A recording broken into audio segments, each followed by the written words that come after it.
A zase je to môjim egom, že ja veľmi rád vyzerám tak, že som akože múdry. Ja som nevedel, ako funguje ten poker, čo tam hrajú, ale mňa oslovilo to, že proste hrajú o nekonečné peniaze a sú absolútne kľudní, alebo Petri Antonius, že on tam blafuje o 500 000 a nejak nič proste na ňom není vidieť. No a potom som bol hrať prvý živý turnaj a dostal som kráľov a tak to mi bylo srdce, že ani natepnú nebolo, treba sa pozerať, len proste sa nadýchal som. Najviac ma asi bavilo vždy hrať, a nie že hrať, no ako chodiť do zahraničia. A na tej 200-ke som za 3 mesiace odohral nejak cez 200 000 rúk.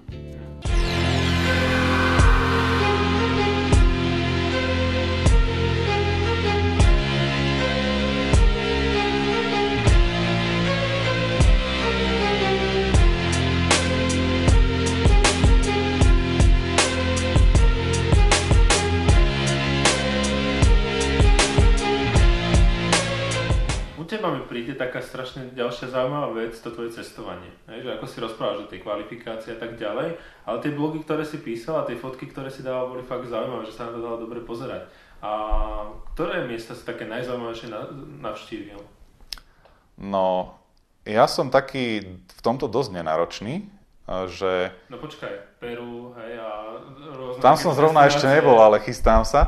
Ale nie, ako... Som dosť nenáročný v tom, že ja veľa čítam a mňa, hoci ktorej knihe, keď nie je nejaké miesto, tak som rád, keď tam idem a idem sa tam pozrieť. Hej. Ale tak samozrejme, že sú aj nejakí favoriti, že z miest to bude asi Barcelona, to je brutálne krásne mesto. No a z takých exotickejších krajín, tak prvý taký väčší výlet bol asi na Bahamy, keď som z freerollu trafil package na PCA a hneď sme išli vyskúšať tam sa s nejakými krokodilmi pohrať na Floridu a potom na Bahamách to tam pozrieť, tak to bolo úplne super. No a potom som sa snažil už cieľene sa dostávať na turnaje, kde bolo niečo zaujímavé a čo ja viem, bol som v Čile, z ktorého ani tak turnaj, ani Čile, to sme hrali Viña del Mar, myslím.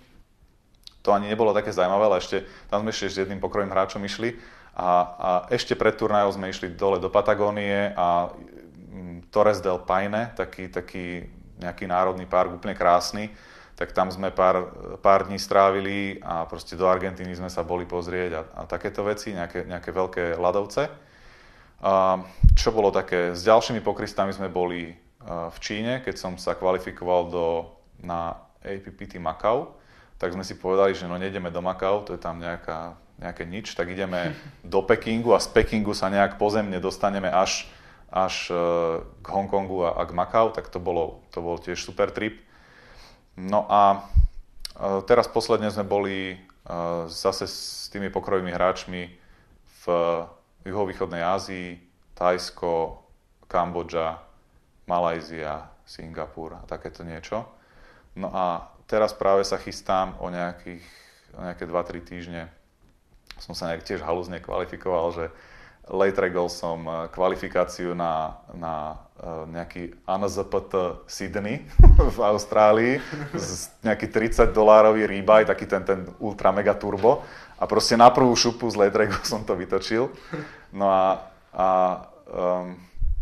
takže teraz idem tam a potom na Nový Zéland popozerať. A prečo si pri tých zaujímavých destináciách zabudol na Lučenec? Čo ťa motivovalo ísť do takéhoto krásneho mesta? Tak prišiel som len kvôli tebe, samozrejme.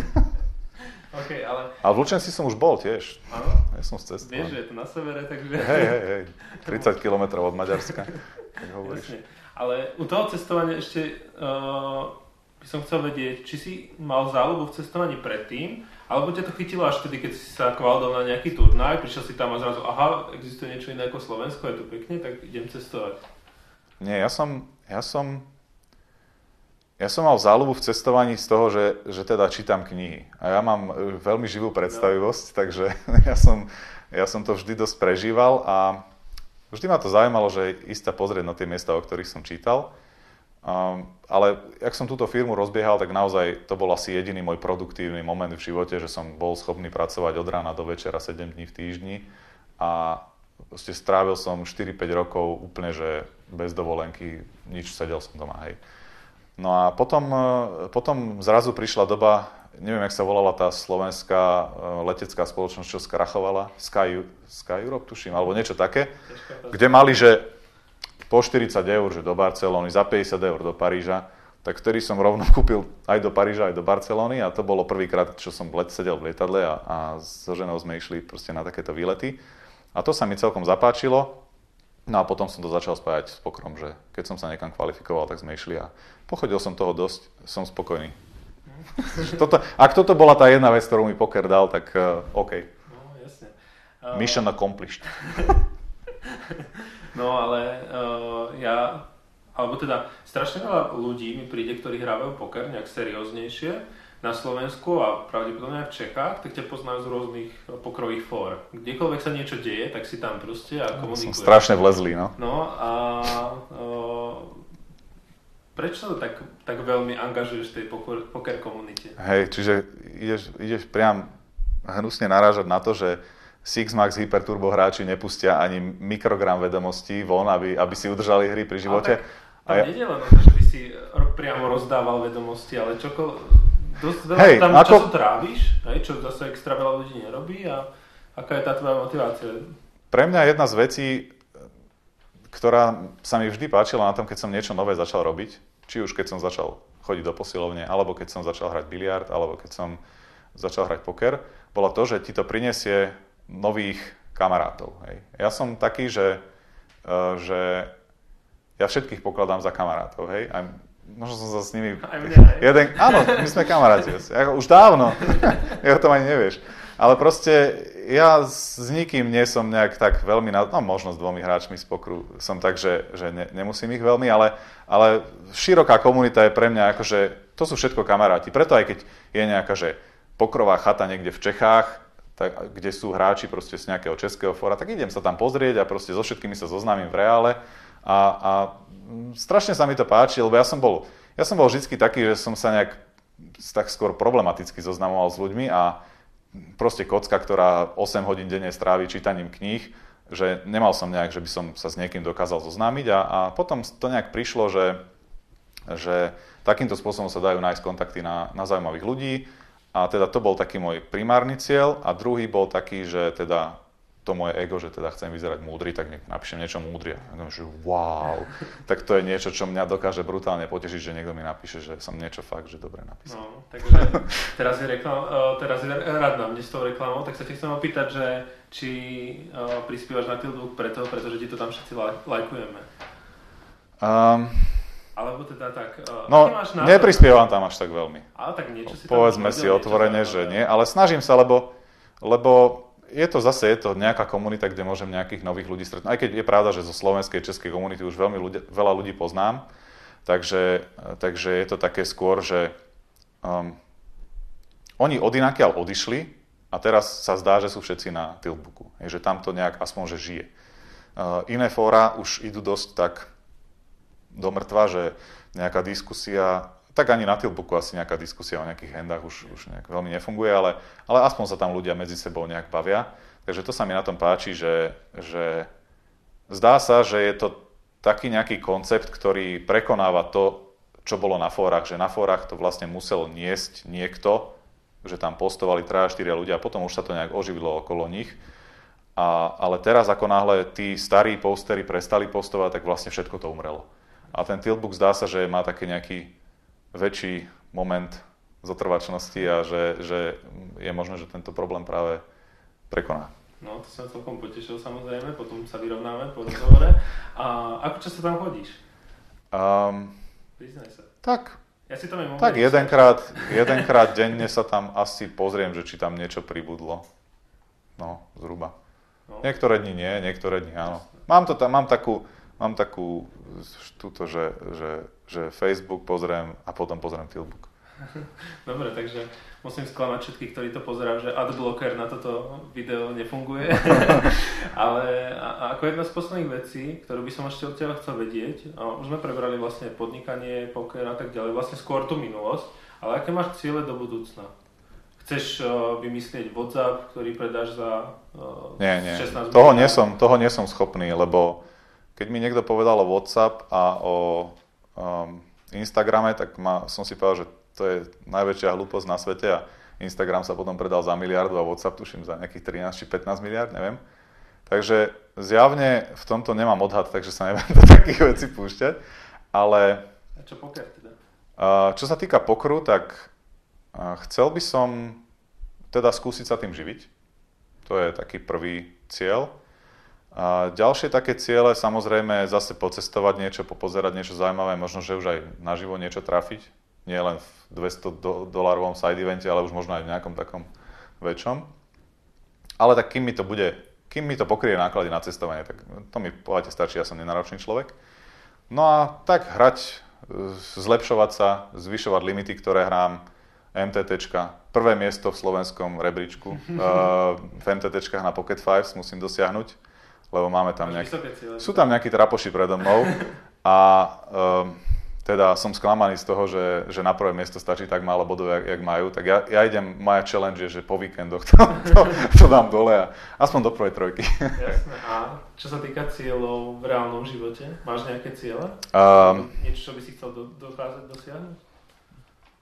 Chcem sa mať dobre. A mám sa už dobre, takže tento cieľ som už asi dosiahol. Myslím si, že tak mám super rodinu, mám kde bývať, platan je zasadený a darí sa mu. A žiť mám z čoho, nebojím sa, že keby som aj o všetky svoje peniaze prišiel, že by som sa nedokázal uživiť. Možno je to variant, že mi všetko, čo som kedy robil, vždy vyšlo. Ale verím, že to tak možno ešte aspoň jedenkrát potiahne. Takže keby bolo zle, tak uživiť sa dokážem asi vždy. No a hej no, mať sa dobre. Asi taký nejaký najvážnejší cieľ, čo mám, je, že zdravie, nejak sa teda dostať do toho, že aby som vyzeral ako človek. Mám oblečený odev, ktorý zakrýva všetko zlé na mne, ale to je jedna taká vec. Druhá vec je taká, že teda viac sa venovať rodine, lebo aj tam sa moja lenivosť veľmi odzrkadluje, že naozaj nerobím to, čo by som mohol a často nechám malého hrať sa na počítači miesto, aby som si s ním išiel futbal zahrať von. To je druhá taká vec. No a tretia taká vec, možno nejak svojim rodičom sa odvďačiť, pretože to, čo som dosiahol, je z veľkej časti ich zásluha. Napríklad, keď som začal podnikať po strednej škole, tak samozrejme som vodičák mal asi 3 dní. Tak on to prebiehalo tak, že otec mi požičal svoje auto, sadol si vedľa mňa a so mnou chodil proste voziť tovar zákazníkom, keď som poskladal počítač, proste tak, alebo keď som kedykoľvek som niečo potreboval, peniaze nejaké si požičať alebo niečo, tak som proste mame zavolal, mama požičala a čiže v tomto som mal brutálnu podporu a teda asi je čas, aby som to ja nejak aj vrátil zase naspäť. No. Prečo vlastne robíš túto talk show, aj keď ja som ťa teraz zastúpil, ale musím všetkých sklamať, že to do budúcna zase robiť nebudem, pretože ja nie som taká dobrá duša ako ty. Prečo vlastne robíš túto talk show a spovedáš tých ľudí a tak ďalej? No, ako si povedal, že som proste strašná vtierka, že všade musím byť, všetko musím okomentovať. Ja som taká proste baba Kelišová pokrovej komunity. A mám čisto sebecké pohnutky k tomu, aby som robil túto, talk show. To prischlo, hej, názov, že talk show. Dobre, tak sa to volá talk show teda. Ja som už predtým robil zo pár rozhovorov s hráčmi, ktorí boli pre mňa zaujímaví. Tiež som to robil preto, aby som sa ja niečo dozvedel v prvom rade. A bolo to technicky zvládnuté asi na úrovni tohto medvedíka. Takže keď mi chalani, ktorí toto proste produkujú, vidíš tu sám okolo seba tú techniku, že proste človek by sa zlakol, hej, tak povedali, že by sa dalo to spraviť tak, že ja budem len hovoriť a pýtať sa a dozvedať sa veci, ktoré sa chcem dozvedieť a oni to už všetko postrihajú a keď to bude zle, tak môžem povedať, že to oni. takže to, tak veľmi ma to oslovilo a hneď som súhlasil, že by som to skúsil. No a teda cieľ je nasledovný, že dostávať coaching zadarmo od tých ľudí, s ktorými sa rozprávam a popri tom teda ich nejakým spôsobom spropagovať, nech aj oni z toho niečo majú. Čo ja viem, teba a Tiltbook, hej, že pre teba je to zaujímavé, že sa ľudia dozvedia o tom tvojom projekte. Pre mňa je zaujímavé sa s tebou porozprávať o tom, že keď teda chcem skúsiť byť akože profesionál, alebo teda sa živiť pokrom, že ako to u teba predbieha, aké sú problémy, alebo ako je to s bankrollom, akým spôsobom si vyberáš peniaze, takéto veci proste. Prípadne možno ešte, keby som chcel, že sa pozabudnem ako ty, nechám si 600 000 VPPčiek na december, hej. V mojom prípade asi nad supernovu sa nedostanem, hej, ale že keby som potreboval, takže samozrejme ti zavolám a ty ma narýchlo naučíš hrať Hyperturba a ja za ten posledný deň tých 20 000 VPPčiek dám a zachránim si supernovu, hej. Čiže kontakty, vedomosti pre mňa, plus samozrejme akože tá služba tej komunite je tiež zaujímavá, aj pre mňa, akože mám z toho radosť, keď niekomu dokážem pomôcť a keď niekoho dokážem pobaviť. Takže to sú také hlavné dôvody. A keď rozprávaš, veľakrát počas tohto rozhovoru si spomenul ego, že máš proste veľké ego, čo mne sa teda nezdá, ale keď si práve robil jeden z tých vysokokvalitne zvukovo zvládnutých rozhovorov, tak si povedal takú zaujímavú myšlienku, že ego je zlá vec a že by si sa mal stretávať s tými ľuďmi, ktorí sú niečo viac ako ty, aby si sa cítil tak nejak menej cenný, alebo nejak tak to bolo, že? No. Darí sa ti stretávať s takými ľuďmi, preto si prišiel za mnou? Vieš, ono to je tak, že to ja hovorím, aby som vyzeral skromne. V skutočnosti s každým, kým sa rozprávam, si myslím, že je slabšie. ale nie, akože, ale je to pravda, že hej, akože môžem sa tváriť chrumkavo na vonok, ale fakt si o sebe dosť myslím. A akože nebojím sa to tak povedať a zatiaľ mi môj život dáva za pravdu, ale fakt by bolo dobré s tým niečo spraviť, lebo nemyslím si, že je to zdravé a nemyslím si, že to vedie k nejakému šťastnému životu. Proste to ego ťa ženie k tomu, aby si ty na silu bol lepší než niekto druhý a v pokry je to dosť zlé, keď v jednej konkrétnej hende chceš byť. Akože ty môžeš chcieť byť dobrý v rámci odohratých 100 000 rúk, ale keď chceš byť v jednej hende lepší než ten druhý, tak to je zlé podľa mňa. A celkovo nevidím nejaký výrazný prínos ega, okrem tej motivácie, že teda motivuje ťa niečo spraviť, aby si bol lepší než druhý, ale zdá sa mi to často až také kontraproduktívne a deštruktívne. Takže rád by som sa dostal na nejakú takú úroveň, aby to, čo sa snažím prezentovať, aby bola aj reálne vnútorná pravda. Jasne. No tak ja by som to teda pravdepodobne už tento rozhovor ukončil, ale chcel by som ti teda poďakovať za to, že som ťa mohol vyspovedať, pretože si mi prišiel, chcem vám priznať, tak asi najzaujímavejší človek, minimálne zo slovenskej pokrovej komunity, koho teda vyspovedať. Ty si hovoril, že poznáš asi 5 ľudí zo slovenskej trošku to znižuje tú radosť, ktorú pociťujem, ego mi trochu narastlo, ale nie až tak veľmi. A taktiež aj za to, že robíš veľa vecí len tak nezištne pre tú pokrovú komunitu. Takže... Ja ďakujem tebe, že si ma teda takto zastúpil. No, tak sme si teda nejak vymenili reklamy a môžeme ísť zase ďalej. Super. Tak teda ďakujem ešte raz. Potlesk.